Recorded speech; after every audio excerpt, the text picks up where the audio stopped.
Hello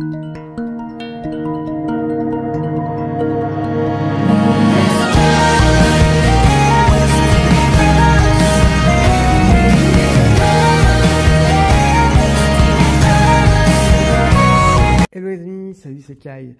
J'ai essayé d'intervenir sur la série Mushoku Tensei Jobless Recognition que je viens enfin de finir. Donc j'ai vu les 24 premiers épisodes et la saison 2. Et je vais donc décider d'intervenir sur cette série.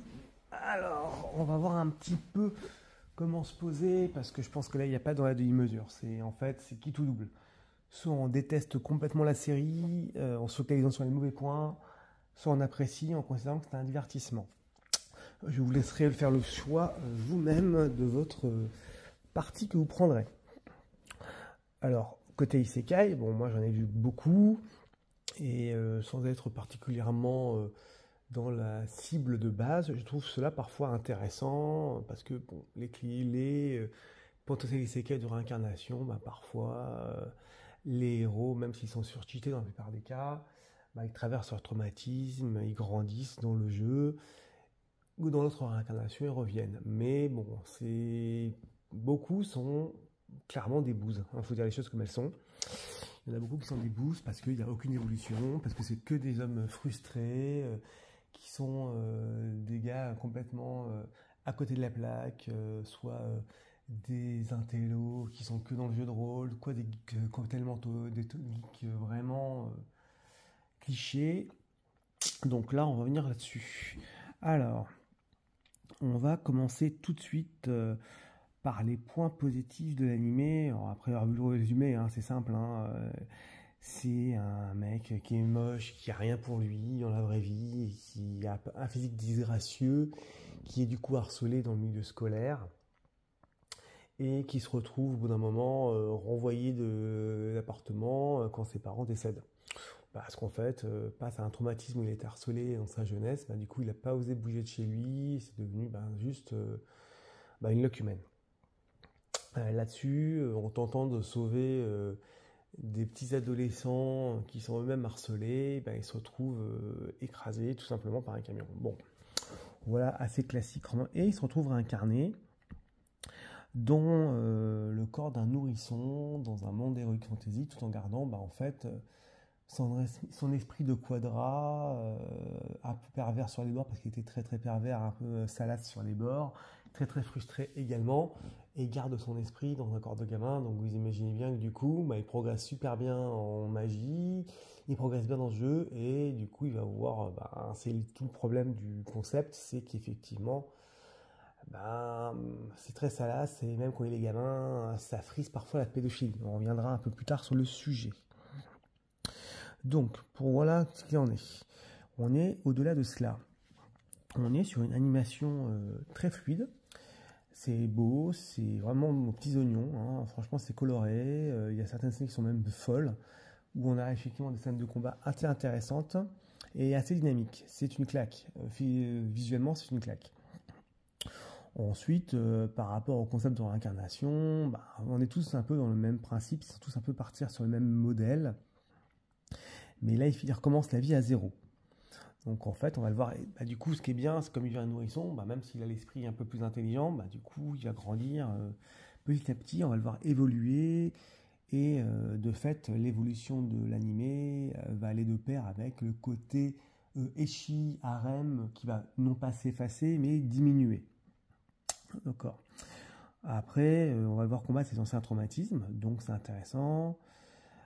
Et bon, après, il a une vie passée qui a un impact sur sa vie réelle, donc c'est quand même pas mal. Et on voit le monde à travers les yeux de Rudeus. Bon, c'est assez mignon, c'est sympathique, c'est touchant parfois.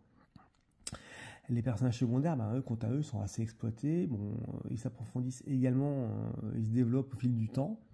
Alors bien sûr, on est sur du très cliché. On va avoir la femme mature, super bien faite. On va avoir la petite magicienne super sexy. Enfin, on va être entouré de beaucoup de personnages féminins qui vont mettre un peu à mal le cœur de notre petit héros.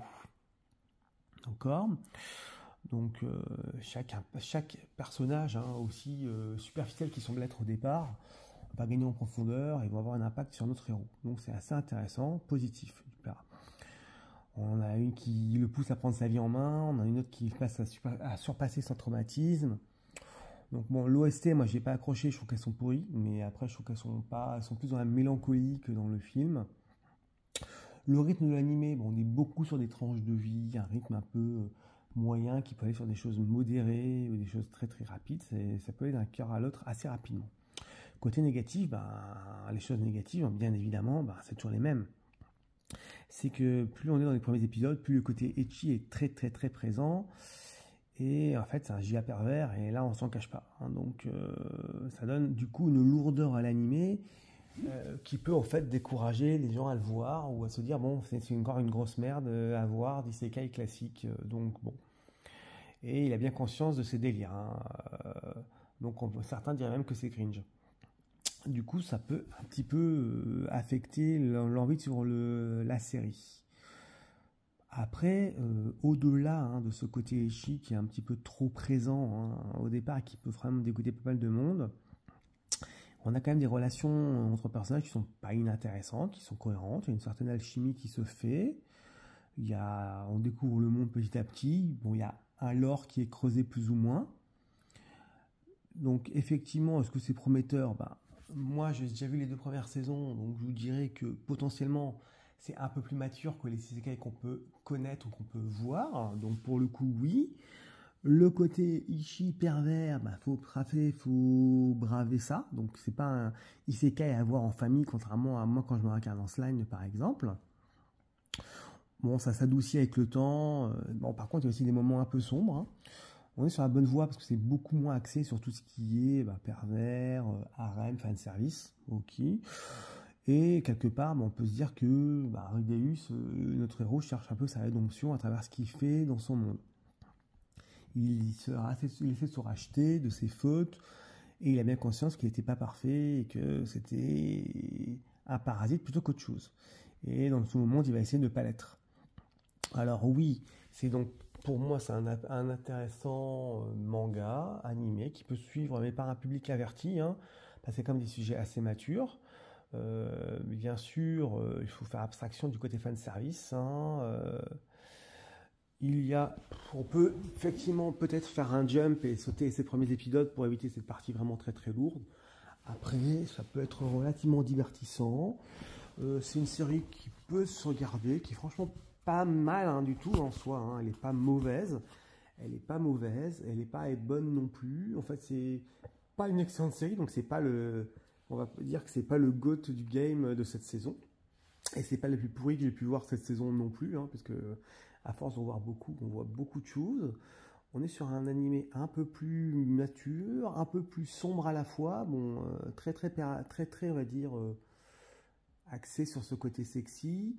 Maintenant, une fois qu'on a réussi à passer ce moment-là, ça peut valoir la peine de le découvrir. Voilà ce que je voulais vous donner sur Mushoku Tensei Jobless Reincarnation. Voilà mon avis. N'hésitez pas à commenter, liker, jeter un œil dessus, faire un retour. N'hésitez pas les amis. À plus.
名前はもう決めてくれた？ああ、ルーデウスってどうだ？